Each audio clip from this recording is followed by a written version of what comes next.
दोस्तों, आप एस.जी. मूर्ति द्वारा लिखित कहानी फिर भी अवैध संबंध सुन रहे हैं। कहानी के भाग 3 के अंत में आपने सुना, वापस आने के बाद अशोक अपने बच्चों के आने का इंतजार करने लगता है। उसे अब ये चिंता होने लगती है कि अब बच्चों को कैसे बताएं कि उनकी माँ अब कभी नहीं आएगी। अब आगे थोड़ी देर बाद धनराज के घर के सामने एक ऑटो रुकती है। एक तरफ से रेखा राहुल को लेकर ऑटो से उतरती है, दूसरे तरफ से शेखर और पायल। अशोक बाहर आकर ऑटो से उतरते हुए अपने बच्चों को देखकर उसकी आंखों से आंसू टपकने लगते हैं। मन से आवाज आती है, बिना मां के बच्चे। अशोक का दिल रो पड़ता है। वह जाकर राहुल को रेखा के गोद से ले लेता है और प्यार करते हुए घर के अंदर आ जाता है। शेखर और पायल भी रेखा के साथ अंदर आ जाते हैं। शेखर अंदर आते ही पूरा घर छान मार लेता है, उसकी मां कहीं नहीं दिखाई देती। शेखर अपने पापा के पास आकर पूछता है, पापा मम्मी कहाँ है? रेखा दीदी ने यही कहा था कि मम्मी यहीं घर पर है। रेखा झूठ बोलकर बच्चों को यहाँ ले आई थी। शेखर के इस सवाल का अशोक के पास कोई जवाब नहीं था, पर उसे कुछ तो जवाब देना था। कहता है, बेटा मम्मी काम से दादी के पास गांव गई हुई है, कुछ दिनों बाद आ जाएगी। धनराज और लक्ष्मी पिता पुत्र की बातें सुन रहे थे, उन्हें अच्छा नहीं लग रहा था। लक्ष्मी पायल को अपने से लिपटा कर उसके सिर पर हाथ फेरने लगती है। धनराज अशोक के गोद से राहुल को उठाकर प्यार करने लगता है। शेखर पिता की बातों से संतुष्ट नहीं था। वह फिर पूछता है, पापा मम्मी गांव अकेले कैसे चले गई, हमें छोड़कर?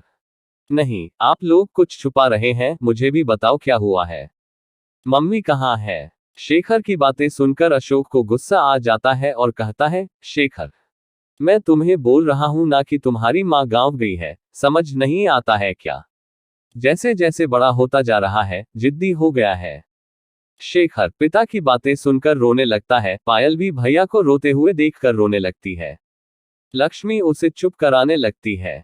धनराज राहुल को नीचे उतारकर शेखर को अपने साथ दूसरे कमरे में लेकर चला जाता है। शेखर बड़ा हो रहा था, उससे घर की कोई भी बातें ज्यादा दिन छुपा कर नहीं रख सकते, इसलिए धनराज ने उसे दूसरे कमरे में ले जाकर समझता है। धनराज देखो बेटा, तुम अब छोटे बच्चे नहीं हो, रेखा से सिर्फ 2 साल छोटे हो, घर की बातें तुम्हें भी मालूम होनी चाहिए। तुम्हारी माँ और नीरज अंकल एक दूसरे को पसंद करते थे, इसलिए दोनों घर छोड़कर कहीं चले गए हैं।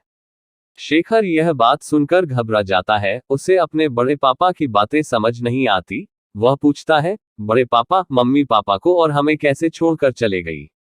मम्मी फिर कभी नहीं आएगी? धनराज कहता है, अभी कुछ नहीं कह सकते, हमने पुलिस थाने में रिपोर्ट लिखवा दिया है, मिल जाए तो वापस घर आ जाएगी। धनराज कुछ सोचकर फिर कहता है, देखो शेखर तुम घर में बड़े हो, अब पायल और राहुल को देखने की जिम्मेदारी तुम पर है। जब तक मम्मी लौटकर न आ जाए तब तक उनकी देखभाल तुम्हें ही करनी होगी, समझे? शेखर कहता है, बड़े पापा मम्मी के बिना अच्छा नहीं लगेगा, पायल और राहुल तो रो रो कर पागल हो जाएंगे। एक दिन पहले तक तो मम्मी हमसे प्यार से ही थी, एकदम अचानक छोड़कर क्यों चले गई? जरूर नीरज अंकल जबरदस्ती ले गए होंगे। धनराज सोचता है, शेखर अपने सोच के हिसाब से बोल रहा था। धनराज कहता है, हाँ हो सकता है बेटा, तुम ठीक कह रहे हो, अब माँ मर्जी से गई है या जबरदस्ती, ये बात की बातें हैं, पर कुल मिलाकर मम्मी नहीं है और मैं जानता हूं कि बिना माँ के घर सूना हो जाता है, पर क्या करें? तुम यह सोचो कि जिनकी माँ अचानक मर जाती है तो वो बच्चे कैसे रह लेते होंगे, वैसा ही तुम लोगों को फिलहाल समझना होगा। धनराज आगे कहता है, कुछ दिन रेखा दीदी तुम्हारे साथ घर पर रहेगी, धीरे धीरे तुम लोगों को अपने पैरों पर खड़ा होना सीखना होगा, अपनी माँ को भूलना होगा। अपने बड़े पापा की बात सुनकर शेखर उदास हो जाता है, उसका मन दुखी हो जाता है। अब आगे शेखर को कुछ पूछने की हिम्मत नहीं होती। वह शांत होकर एकांत की ओर देखने लगता है, उसके आंखों से आंसू निकलने लगते हैं। धनराज देखकर उसको गले लगा लेता है और उसके आंसू पोंछते हुए कहता है, चुप हो जा बेटा, तुम अब बड़े हो रहे हो। ... भगवान अपनी परीक्षा ले रहा है, इसलिए कभी घबराना नहीं, जाओ अब तुम जाकर अपनी बहनों के साथ खेलो, मेरी बातें याद रखना। शेखर हाँ बड़े पापा कहते हुए दूसरे कमरे में जाने लगता है। शेखर समझ जाता है कि अब उसे अपनी मम्मी के बगैर रहना पड़ेगा। शेखर रेखा के कमरे में आ जाता है। यहाँ पायल पहले से राहुल को लेकर अपनी बड़ी बहनों के साथ बैठी हुई थी। शेखर भी उदास मन से उनके साथ बैठ जाता है। धनराज अशोक के पास आकर बता देता है कि उसने शेखर को उसकी मां के बारे में सही बात बता दिया है। धनराज कहता है, अशोक, शेखर बड़ा हो रहा है, उसे आज नहीं तो कल उनके दोस्तों से मालूम पड़ेगा, तो उस वक्त सहन नहीं कर पाएगा। यदि पहले से मालूम रहे तो वह मानसिक रूप से तैयार रहेगा। अशोक कुछ नहीं कहता, वह शांत एकांत में देखता रहता है। तभी रेखा चाय बनाकर ले आती है। तीनों चाय पीते हुए इस पूरे घटनाक्रम पर बातें करते रहते हैं। रेखा अपनी मौसी के बारे में सुनकर बहुत दुखी हो जाती है। वह मन में कहती है कि मैंने मौसी के सच को छुपाकर बहुत बड़ी गलती की है। मुझे उसी समय जब नीरज और मैसी को रंगे हाथों गले लगते देखा था, उसी समय सबको बता देना चाहिए था। उस वक्त मैंने जो फैसला लिया था वह गलत था। रेखा को अब पछतावा हो रहा था कि उसे अपनी मौसी की बातों में नहीं आना चाहिए था। उसे लगता है अभी यह बात मम्मी पापा को पता चलेगी तो पक्का वह मुझे मार डालेंगे, इसलिए अभी इस बात को मेरे अंदर ही दफन करके रखना होगा। वह मन ही मन सोचकर रोने लगती है।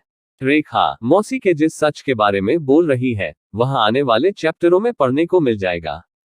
धनराज चाय पीकर अपने कमरे में आराम करने चला जाता है। अशोक अपने चेयर में बैठकर अपने मन में अपने आप को कोसता रहता है। आज कविता का घर से भागने के लिए मैं खुद जिम्मेदार हूँ। नीरज पर मैंने इतना ज्यादा भरोसा करके गलती की। कविता को नीरज के साथ हॉस्पिटल जाने को नहीं कहना था।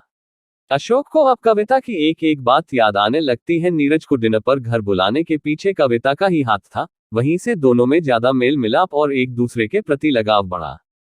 उसे याद आता है वो दिन। फ्लैशबैक। प्यार और हवस से जन्मी कविता नीरज की एक अनैतिक रिश्ते की कहानी का फ्लैशबैक कहानी के एपिसोड 5 में सुने।